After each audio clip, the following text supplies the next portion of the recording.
Hello friends, in this lecture we will learn about the no confidence motion and the confidence motion. Hello friends, so in this lecture we will learn about the no confidence motion and the confidence motion. ठीक है, हम लोग इस series में parliament से related जितने भी keywords हैं, की टर्म्स हैं, उसको समझ रहे हैं. तो नो कॉन्फिडेंस मोशन क्या होता है कि ये एक मोशन होता है जो कि हमारे जो अपोजिशन होते हैं ना, अपोजिशन के लीडर्स वो लेके आते हैं, अपोजिशन ले आते हैं. जो गवर्नमेंट होती है वो कॉन्फिडेंस मोशन लाती है और जो नो कॉन्फिडेंस मोशन होता है वो अपोजिशन ले आता है. ठीक है, और ये पूरे इंटायर काउंसिल ऑफ मिनिस्टर के अगेंस्ट होता है. ये पर्टिकुलर एक मिनिस्टर के अगेंस्ट नहीं होता है, ये पूरे entire council of union council of minister के अगेंस्ट होता है. इसकी इंपॉर्टेंट चीज़ ये है कि ये सिर्फ और सिर्फ लोकसभा में पेश किया जाता है, लोकसभा से मोशन लाया जाता है. ठीक है, अब इसमें क्या होता है कि नो कॉन्फिडेंस मोशन में सपोज अपोजिशन ने नो कॉन्फिडेंस मोशन ले आया लोकसभा में, और अगर 272 प्लस मेंबर्स ने इसको यस बोल दिया, ठीक है, तो गवर्नमेंट उसी टाइम रिजाइन करना पड़ेगा गवर्नमेंट को. ठीक है, लेकिन अगर लेस देन 272 ने इसको सपोर्ट किया है तो गवर्नमेंट सरकार में रहेगी, यानी कि गवर्नमेंट के पास मेजोरिटी है. ठीक है, अब इसका समझते हैं प्रोसीजर क्या होता है. ठीक है, कि कोई भी मेंबर, लोकसभा का कोई भी मेंबर रिटन नोटिस देगा स्पीकर को. ठीक है, जो कि वो रिटन नोटिस एटलीस्ट 50 मेंबर को सपोर्ट करना चाहिए, 50 मेंबर उस नोटिस को सपोर्ट करें, फिर वो स्पीकर के पास जाएगा. ठीक है, स्पीकर उस पर शेड्यूल करेगा, डिबेट और वोटिंग होगा. और वोटिंग के दौरान अगर 272 प्लस इसको वोट्स मिल गए तो गवर्नमेंट, इससे ये प्रूव हो जाएगा कि सरकार के पास मेजोरिटी नहीं है और सरकार को उसी टाइम रिजाइन करना पड़ेगा. All the council of minister and the prime minister have to resign at that time.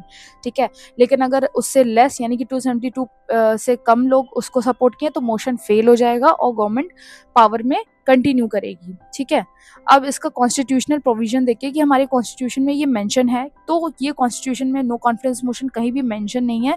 ये आता है under rule 198 of the rules of procedure and conduct of business of the Lok Sabha. यानी कि लोकसभा में जितने भी प्रोसीजर्स होते हैं, जो भी चीज़ें होती हैं, वो इस रूल में लिखी हुई है कि वो किसके अकॉर्डिंग होगा. ठीक है, उस रूल में ये सारी चीज़ें बातें लिखी हुई हैं नो कॉन्फिडेंस मोशन. और ये इस रूल का क्या बेसिस है, वो आर्टिकल क्या है, आर्टिकल 75 सब क्लॉज 3.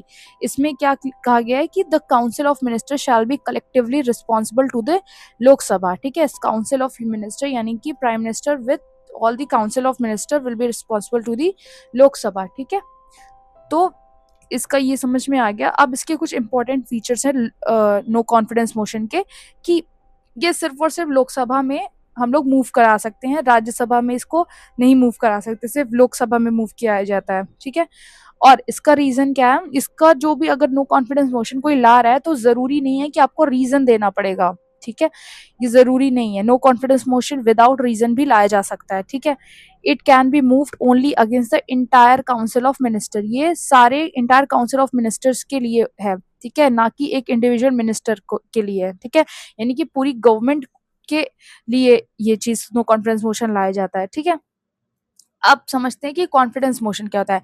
तो नो कॉन्फिडेंस मोशन ऑपोजिशन लेके आता है, कॉन्फिडेंस मोशन हमारी सरकार लेके आती है गवर्नमेंट.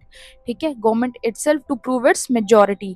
ठीक है, यानी कि जब जैसी इलेक्शंस के बाद जब प्राइम मिनिस्टर अपॉइंट होते हैं विद बाय द प्रेसिडेंट, तो वो क्या क्या लेके आते हैं, विद इन 30 डेज वो उनको लाना पड़ता है कॉन्फिडेंस मोशन, जिसमें कि वो अपनी मेजोरिटी प्रूव करते हैं इन द लोकसभा. ठीक है, also held only in the Lok Sabha. ठीक है, ये भी एक्सप्लिसिटली मेंशन नहीं है कॉन्स्टिट्यूशन में, और ये based on the parliamentary convention के बेस्ड पे है. ठीक है, अब ये समझते हैं कि appointment of the prime minister usually क्या होता है कि प्रेसिडेंट उन्हीं उसको लोकसभा में जिस जिस पार्टी की मेजोरिटी होती है ना, उस पार्टी के जो लीडर होते हैं उसको as a prime minister appoint किया जाता है. ठीक है, usually the leader with have the majority in the Lok Sabha is appointed as a prime minister. Now इसकी मेंबरशिप का क्या है कि प्राइम मिनिस्टर या तो आप लोकसभा से भी हो सकते हैं, या तो राज्यसभा से भी होते, या तो कोई भी मेंबर हो सकता है जो कि लोकसभा या राज्यसभा का मेंबर नहीं है. ठीक है, अपॉइंटमेंट के टाइम पे तो उसको क्या होगा,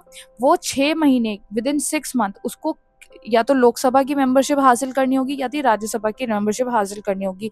उसके पास 6 महीने का टाइम है. ठीक है, अगर वो ऐसा नहीं करता है तो वो उसको प्राइम मिनिस्टर के पोजीशन से हटाया जा सकता है। सेम चीज़ भी इसमें यूनियन काउंसिल ऑफ मिनिस्टर के लिए भी है कि union council of ministers appointed by the president with the advice of prime minister, ठीक है।